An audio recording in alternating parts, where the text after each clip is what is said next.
हमारे पास है ना बेटा दो टाइप के स्टेट सिंबल्स होते हैं, एक होता है लिक्विड और एक होता है एक्वस। लिक्विड स्टेट वो होती है जो स्टार्टिंग से ही लिक्विड हो, जब पानी है लिक्विड है, HCl H2SO4 है वो लिक्विड ही है। एक्वस वो लिक्विड होता है जिस सॉलिड को आप लिक्विड बनाते हो। एक्वस वो लिक्विड होता है जिस सॉलिड को आप खुद लिक्विड बनाते हो। जैसे ग्लूकोन डी को क्या कर दिया, पानी में डाल दिया, वो कैसी फॉर्म होगी ग्लूकोज की, एक्वस फॉर्म होगी। कैसी फॉर्म होगी बेटा, एक्वस फॉर्म होगी। जैसे तुम्हें कई रिएक्शंस में ये लिखा मिलेगा NaOH एक्वस, तो वो क्या है, सॉरी NaOH एक्वस मतलब आपके पास सोडियम हाइड्रोक्साइड की पैलेट्स थी। आपके पास क्या थी, सोडियम हाइड्रोक्साइड की पैलेट्स थी, पैलेट्स। उसको आपने क्या करा, पानी के अंदर डाल दिया जी। किसके अंदर डाल दिया आपने, उसको पानी के अंदर डाल दिया और उसको लिक्विड बना दिया।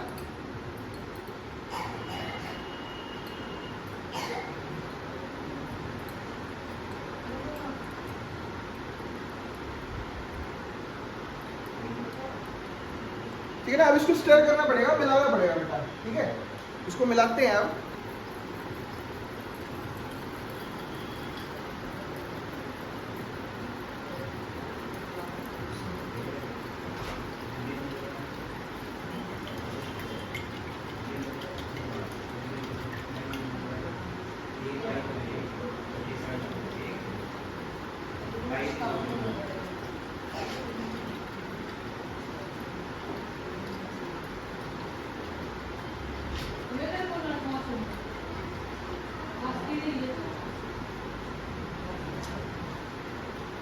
ये हमने क्या कर दिया बेटा, इसके अंदर इसको डिसॉल्व कर दिया। कुछ पार्ट रहेगा वो धीरे धीरे हो जाएगा डिसॉल्व। ये कौन सी स्टेट बन गई, ये NaOH सॉलिड था, लेकिन हमने इसको पानी बना दिया ना, लिक्विड बना दिया।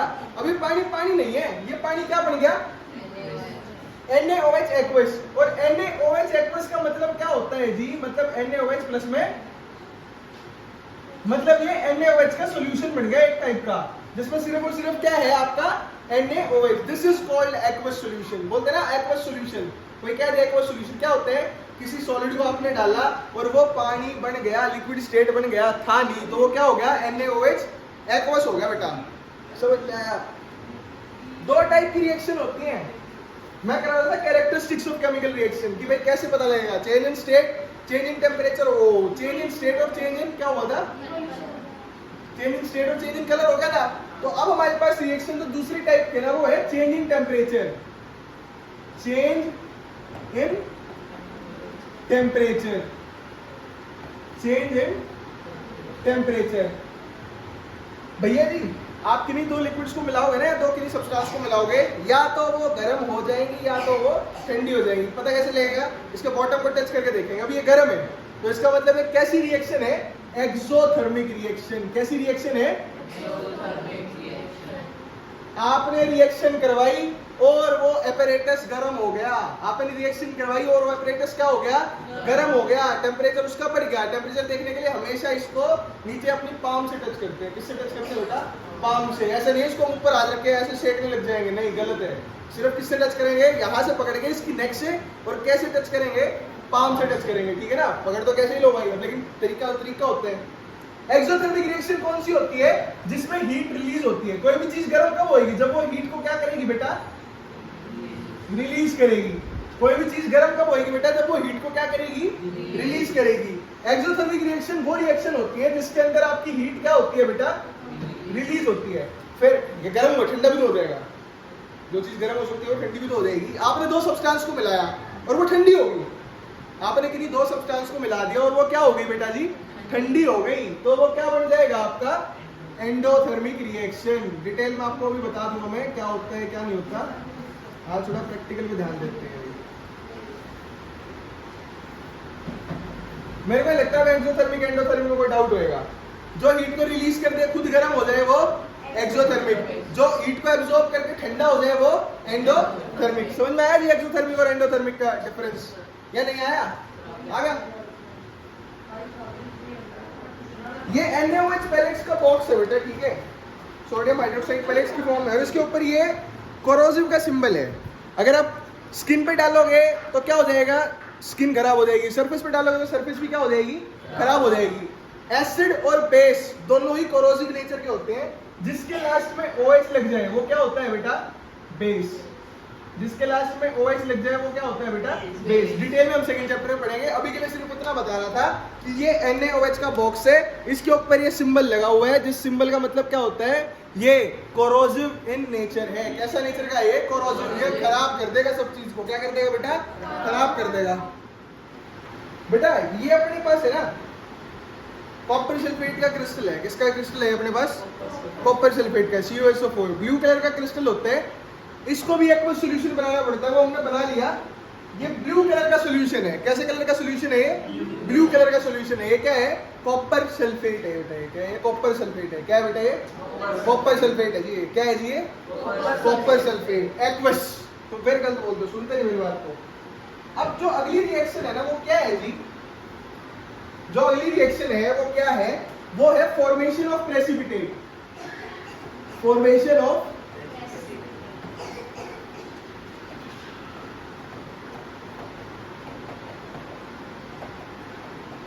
बेटा जी प्रेसिपिटेट क्या होता है? प्रेसिपिटेट एक इनसॉल्युबल सॉलिड होता है। प्रेसिपिटेट क्या होता है बेटा जी? ये इनसॉल्युबल,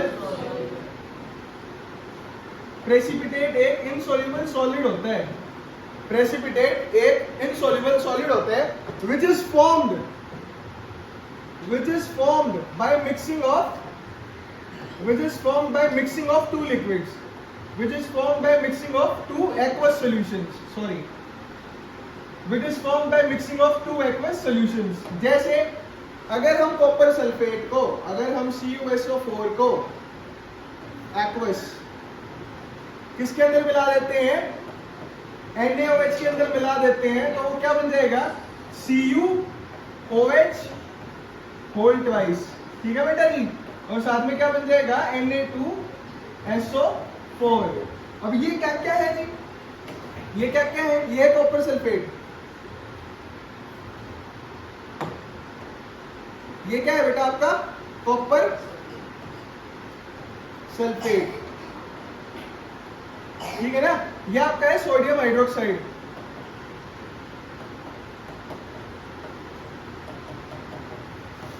ये है कॉपर हाइड्रोक्साइड।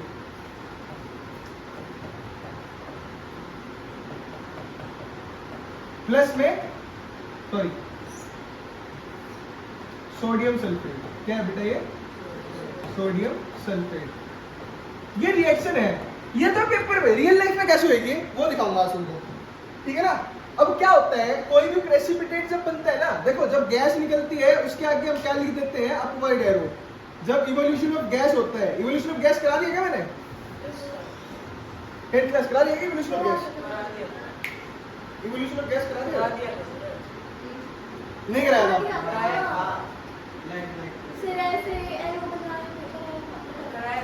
दोबारा करा देंगे। इवोल्यूशन ऑफ गैस क्या होता है? जब कोई गैस निकलती है, जैसे मैं ऊपर का एरो लगा दूंगा तो क्या हो जाएगा? Evolution of gas. और अगर मैं नीचे का एरो लगा दूंगा तो वहां पे क्या बना है? प्रेसिपिटेट। वहां पे क्या बना है? तो यहाँ पे ये चीज क्या होगी? प्रेसिपिटेट होगी। और कैसा? ब्लू प्रेसिपिटेट होगी। किन्हीं दो लिक्विड्स को आप लोगों ने मिला दिया तो एक तीसरा सॉलिड अलग हो जाता है, एक इनसॉल्युबल सॉलिड अलग होता है। वो मिलता नहीं है उसके अंदर। क्या नहीं होता? वो उसके अंदर डिसॉल्व नहीं होता। उसे हम क्या बोलते हैं? Formation of precipitate. तो ध्यान देना बेटा, देखना बेटा, ये मेरे पास NaOH है। ये मेरे पास क्या है? NaOH है। ये मेरे पास कॉपर सल्फेट है। जैसे ही मैं इसको इसके अंदर डालूंगा ना, एक सॉलिड सेपरेट आउट हो जाएगा। हो गया ना? इसको बोलते हैं प्रेसिपिटेट। क्या बोलते हैं इसको? प्रेसिपिटेट। जैसे ही इसके अंदर डाला क्या हो गया? एक सॉलिड सेपरेट हो गया। क्या इसके अंदर मिल रहा है? नहीं मिल रहा ना, तो इसको क्या बोलते हैं? Formation of precipitate. ये लिक्विड था NaOH, इसमें था CuSO4। दोनों को मिक्स करा तो एक सॉलिड सेपरेट हो गया which is blue in colour. क्या है वो? Copper hydroxide. ये रहा कॉपर हाइड्रोक्साइड। ये CuOH होल ट्वाइस है, ये ब्लू कलर का। प्रेसिपिटेट बोलते हैं इसको। क्या बोलते हैं इसको? Precipitate. A precipitate is a solid which separates out when two liquids are mixed। पर ये बाकी का बच गया क्या है? Na2 SO4। समझ में आया या नहीं आया? पक्का आया? देखना बेटा, आज हमने क्या पढ़ा था? Exothermic reaction. तो वो चेंज इन टेम्परेचर में आती है। किस में आती है वो? Change in temperature. ये तीसरी कैरेक्टरिस्टिक्स है, चेंज इन टेम्परेचर। टेम्परेचर का चेंज बेटा, ठीक है ना? टेम्परेचर का चेंज, या तो हीट निकलेगी या हीट एब्जॉर्ब होएगी केमिस्ट्री के अंदर। या तो energy given by the system या energy absorbed by the system, and energy given to the system is positive and energy released from the system is negative। clear है? Energy taken from the system is positive and energy released from the system is negative। भाई अब theory की बात आ गई, अब पढ़ना पड़ेगा, ठीक है ना? दो टाइप से चीजें हो सकती हैं, दो टाइप से। कैसी कैसी? एक तो होती है बेटा जी एक्सोथर्मिक रिएक्शन। कैसी होती है बेटा जी? एक्सोथर्मिक रिएक्शन, ठीक है ना जी? एक होती है एक्सोथर्मिक रिएक्शन और एक होती है बेटा जी एंडोथर्मिक रिएक्शन। वो रिएक्शन जिसके अंदर आपकी हीट रिलीज हो, वो रिएक्शन जिसके अंदर आपकी हीट क्या हो बेटा जी? रिलीज हो और सिस्टम क्या हो जाए? गर्म हो जाए। वो सिस्टम क्या हो जाए? गर्म हो जाए। उसको क्या बोलते हैं? Exothermic reaction. एंडोथर्मिक रिएक्शन क्या होती है? जिस सिस्टम में या जिस रिएक्शन में हीट क्या हो बेटा जी? एब्जॉर्ब हो, ठीक है ना? और जो सिस्टम क्या हो जाता है? कूल। आमतौर पे ठंडा होता है वो सिस्टम। जैसे मान लो तुमने मिक्स करा ना बीकर में, उसके नीचे से पाम से टच करके देखा तो क्या हो जाए? गर्म तो एक्सो और ठंडा तो, ठीक है ना जी? चले इसमें आगे। पहली रिएक्शन होती है एक्सोथर्मिक में जब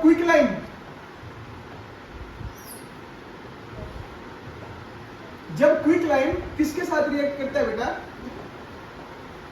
जब क्विकलाइन वाटर के साथ रिएक्ट करता है, जब क्विकलाइन वाटर के साथ रिएक्ट करता है तो वो क्या बना देता है?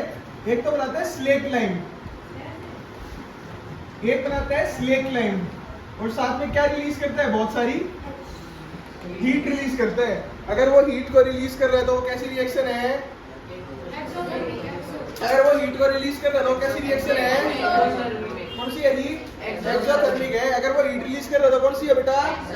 Exothermic reaction. क्विकलाइन का फॉर्मूला होता है CaO प्लस में H2O gives CaOH whole twice. CaOH का होल ट्वाइस प्लस में हीट। हीट जिस सिस्टम में रिलीज होती है वो कौन सी होती है? वो एक्सोथर्मिक होती है। नहीं दिखा, इससे दिख जाएगा। कौन सी होती है बेटा जी? वो एक्सोथर्मिक रिएक्शन।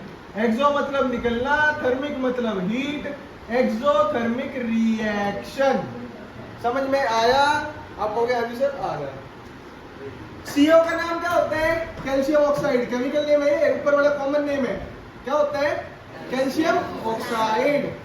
ये क्या होता है बेटा जी? आपका वाटर। ये क्या होता है आपका? Calcium hydroxide. क्या होता है बेटा? ये कैल्शियम हाइड्रोक्साइड। और हीट तो हीट ही होती है, हीट तो हीट ही होती है, ठीक है ना? अब क्वेश्चन आता है एनसीईआरटी में कि आप जब व्हाइट वॉश करते हो, आप जब क्या करते हो? व्हाइट वॉश करते हो तो वो रंग बिरंगी कह रहा हूँ, चिकना हो जाता है, शाइनी हो जाता है। रीजन शाइनी हो जाता है वो क्यों भैया? जो ये है ना, ये इसको हम जब दीवार पे पेंट करते हैं, एक होती है वॉल पुट्टी, एक होती है सफेदी। एक होती है वॉल पुट्टी, एक क्या होती है बेटा? सफेदी। व्हाइट वॉशिंग बोलते हैं उसको। क्या बोलते हैं उसको? व्हाइट वॉशिंग बोलते हैं। क्या बोलते हैं उसको? White washing. When we whitewash our walls, when we whitewash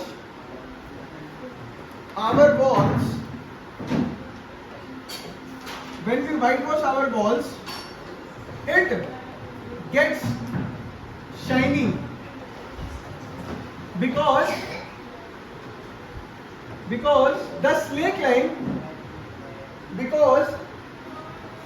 the the slate line, because the slate line reacts with the carbon dioxide present in the atmosphere.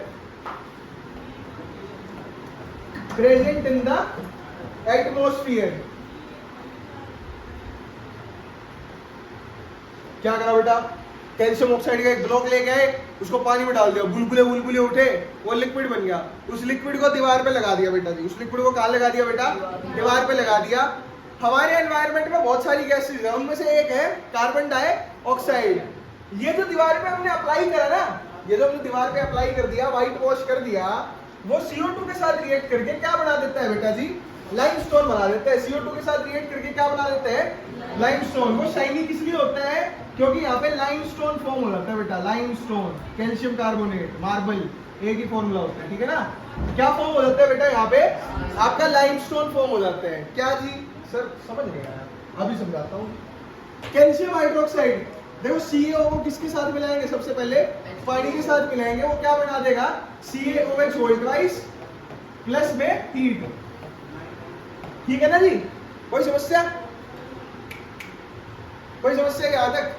हमने क्या करा, इसके अंदर जो ये आपका जो ये है, इसको हमने रिएक्ट करवाया। CaOH को हमने क्या करवाया?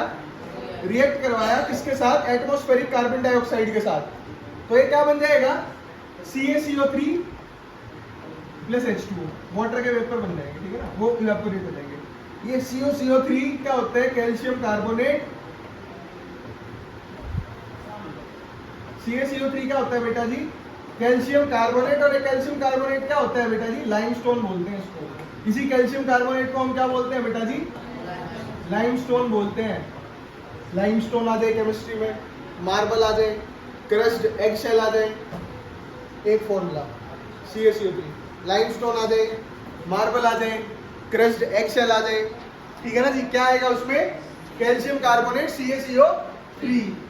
ठीक है, समझ में आया? ये कहां से आया है? फ्रॉम द मिक्सचर ऑफ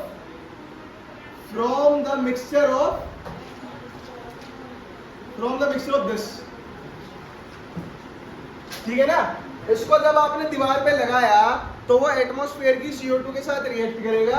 वो एटमॉस्फेयर की CO2 के साथ रिएक्ट करके एक तीसरा सब्सटेंस बना देगा, जो क्या होता है? कैल्शियम कार्बोनेट होता है बेटा। कोई समस्या बेटा यहाँ तक? आपको ना सर कोई समस्या नहीं है, बिल्कुल धीरे धीरे पढ़ाएंगे, कोई अपने को भागने की जल्दी नहीं है, ठीक है? बिल्कुल आराम से। ये चीज समझ में आई है? एक्सोथर्मिक का पहला टाइप था ये। एक्सोथर्मिक के और भी टाइप्स हैं। पहला तो अपने क्लियर हो गया। दूसरा है respiration. Respiration is an exothermic reaction. Respiration is an exothermic reaction. Respiration is an exothermic reaction. Respiration is an exothermic reaction. Respiration एक कैसी रिएक्शन है बेटा जी? एक्सोथर्मिक रिएक्शन है। क्यों? अभी बताता हूँ। रेस्पिरेशन का मतलब क्या होता है? सबसे पहले तो रेस्पिरेशन का मतलब पता होना चाहिए बेटा। ग्लूकोज से ऑक्सीजन के साथ रिएक्ट करवा के एनर्जी निकालना। ग्लूकोज को ऑक्सीजन के साथ रिएक्ट करवा के क्या निकालना? एनर्जी निकालना। ग्लूकोज को ऑक्सीजन के साथ रिएक्ट करा के क्या निकालना बेटा? एनर्जी निकालना। मैं फिर बोलता हूँ, ग्लूकोज को ऑक्सीजन के साथ रिएक्ट करके क्या निकालना? एनर्जी निकालना। ग्लूकोज क्या होते हैं? C6H12O6। क्या बात है,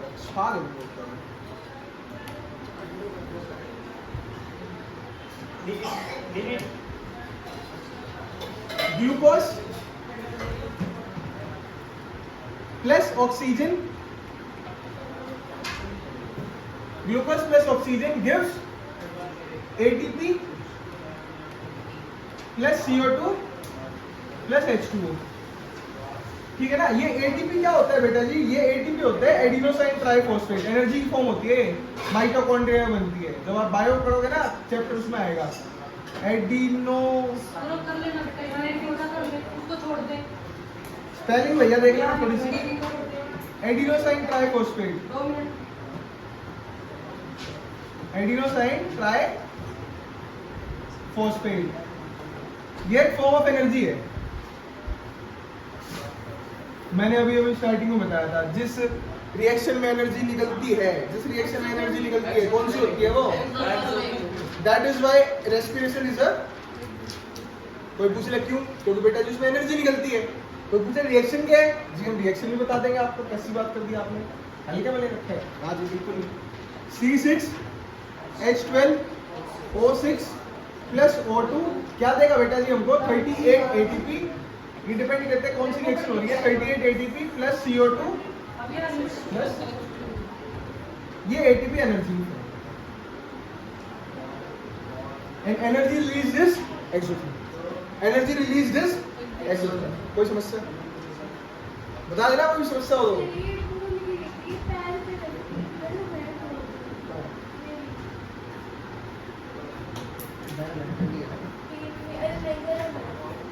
दोबारा निकाल दो। आई समझ में? रिएक्शन या नहीं आई?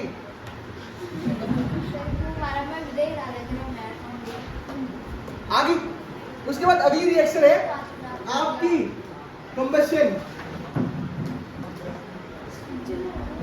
कंबशन 8th क्लास में चैप्टर आता है कंबशन एंड फ्लेम। 9th वाला को फिर भी डिटेल में पता होगा।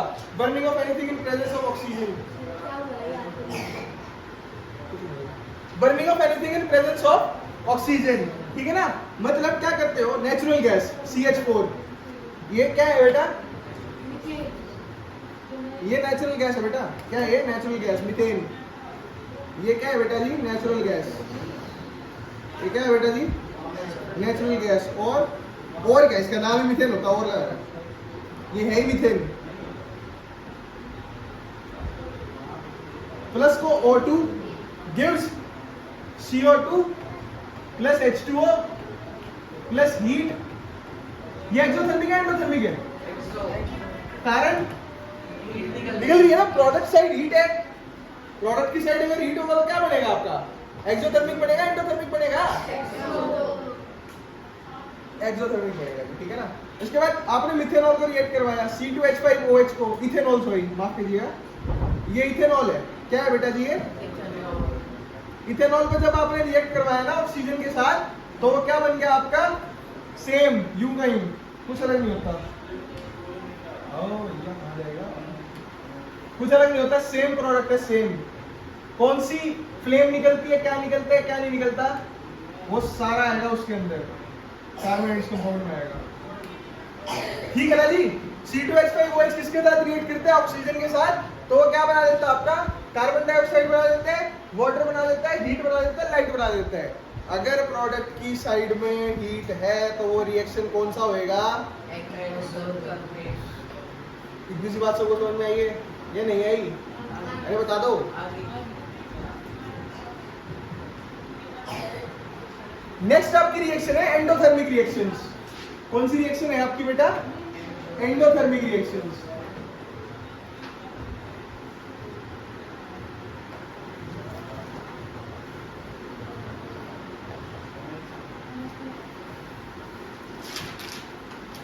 एंडो मतलब हीट को एब्जॉर्ब करना। एंडो का मतलब क्या होता है? हीट को एब्जॉर्ब करना। बेटा सब्जी बनानी तो नीचे से हीट देनी पड़ेगी, और तुमको हीट खुद देगी वो सब्जी।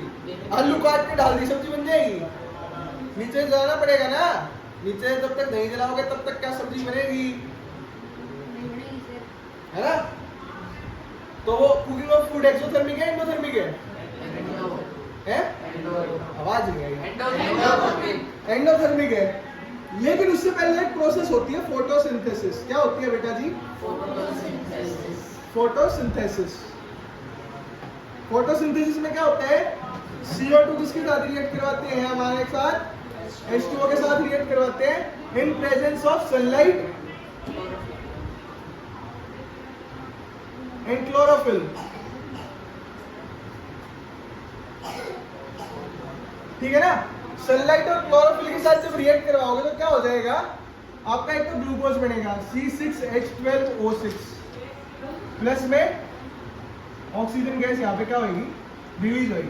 बेटा जी एक बात ध्यान रखना, ये सनलाइट को एब्जॉर्ब कर रहा है ना, मतलब हीट दी जा रही है ना सिस्टम को सनलाइट की फॉर्म में। सनलाइट की फॉर्म में क्या दी जा रही है सिस्टम को? हीट दी जा रही है ना। तो एक कैसी रिएक्शन है? कैसी रिएक्शन है बेटा ये? Endothermic. Cooking of food,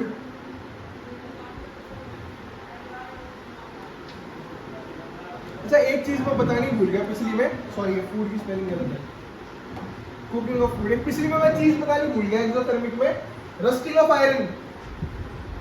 rusting of iron इसी में ऐड कर देते हैं हम, rusting of iron. Rusting of iron,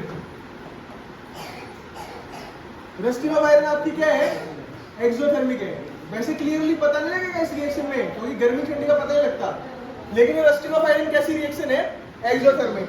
जब आपका आयरन ऑक्सीजन के साथ और मॉइस्चर के साथ रिएक्ट करेगा एट द सेम टाइम, अगर एक भी चीज एब्सेंट होगी ना लोहे को जंग नहीं लगेगा।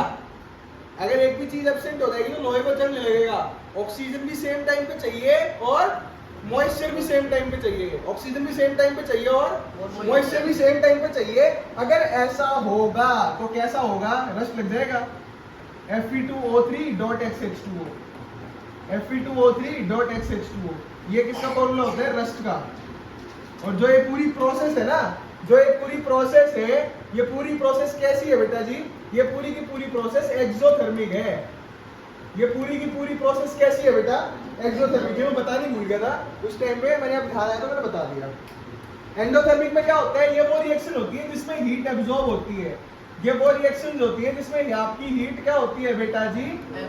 एब्जॉर्ब होती है। फॉर एग्जांपल फोटोसिंथेसिस, कोई पूछ ले क्यों जी? क्योंकि उसमें सनलाइट क्या हो रही है बेटा जी? एब्जॉर्ब हो रही है। कुकिंग ऑफ फूड, उसमें हीट क्या होती है? खाने के द्वारा एब्जॉर्ब की जाती है, वो पकता है। यहाँ तक समझ में आया? धन्यवाद। Number of water molecules attached to formula salt, हमें नहीं पता वहां पे कितने हैं, तो इसलिए मैंने एक्स लिख दिया।